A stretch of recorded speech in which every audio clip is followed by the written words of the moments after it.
35-year-old Palestinian artist, curator, writer and poet Ashraf Faryadh has been sentenced to death by beheading in Saudi Arabia. The Saudi authorities declared his crime as apostasy, dissemination of atheism, questioning of religion, or abandoning one's religion, in this case, renouncing Islam.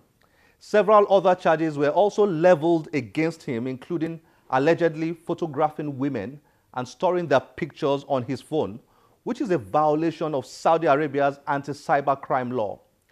Faryadh's 2008 book of poems, titled Instructions Within, was cited by the Saudi authorities as promulgating atheism and destructive thoughts. Faryadh insists the accusations are all false.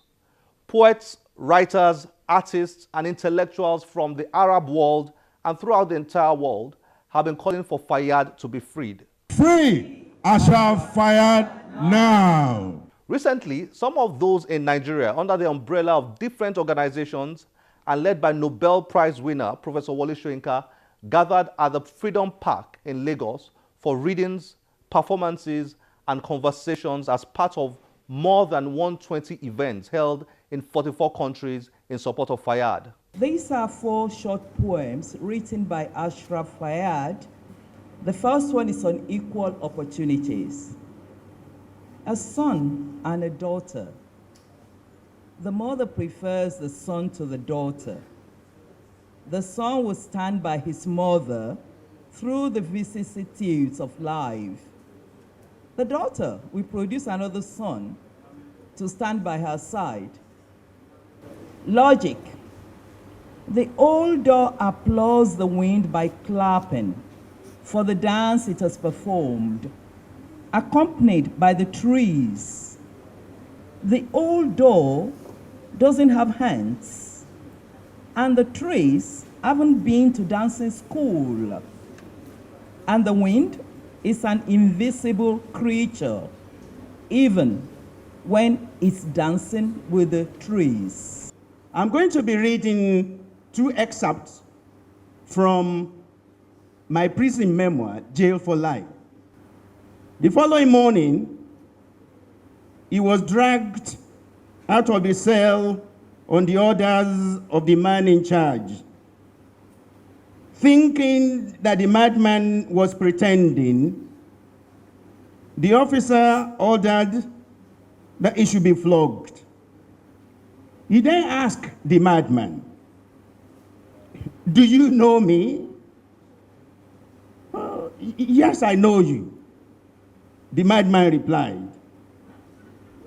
"From where?" "I know you now." "Who am I?"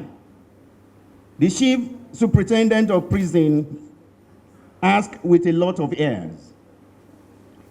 The madman had to think for a while. Then he said, "You are a tout." The officers departed. They had confirmed that truly Abraham was mad.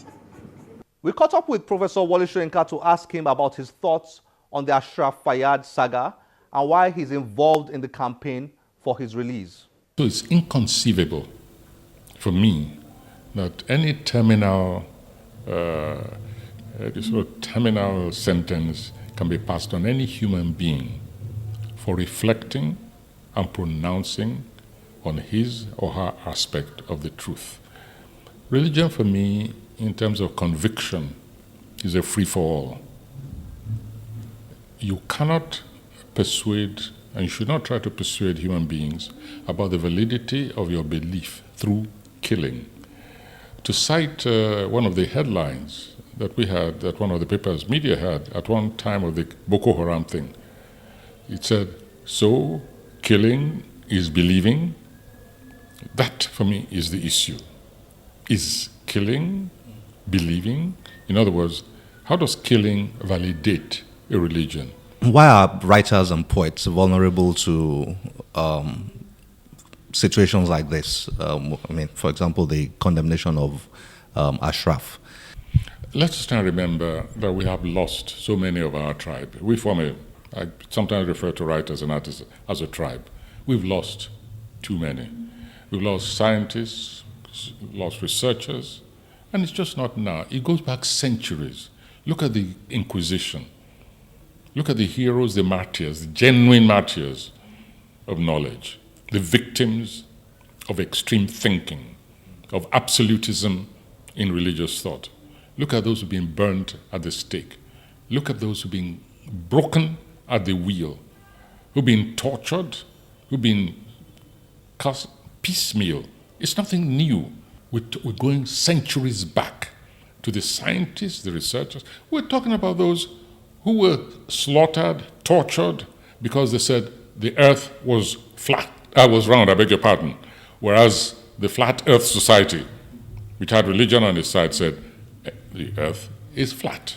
And anybody, we're talking about noble, dignified prelates who march in front of the executioners, in front of the torturers, hold up their crozier, while a human being was roasted, to use that ugly word which our newspapers are so fond of, when somebody has died in a motor accident, which whenever they say human being is roasted, as if it's meat. Well, but in this particular case, we're talking about medieval times, when human beings were literally roasted at the stake.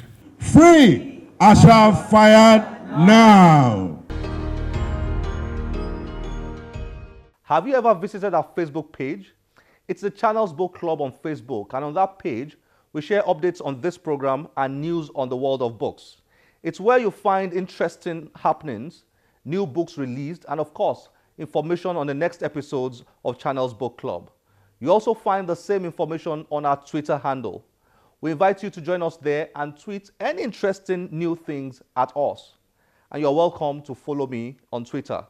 Well, I hope you have enjoyed today's show. Please join us again next week for another episode. I am Olakunle Kasumo. Remember, one great book can change your life. Bye-bye.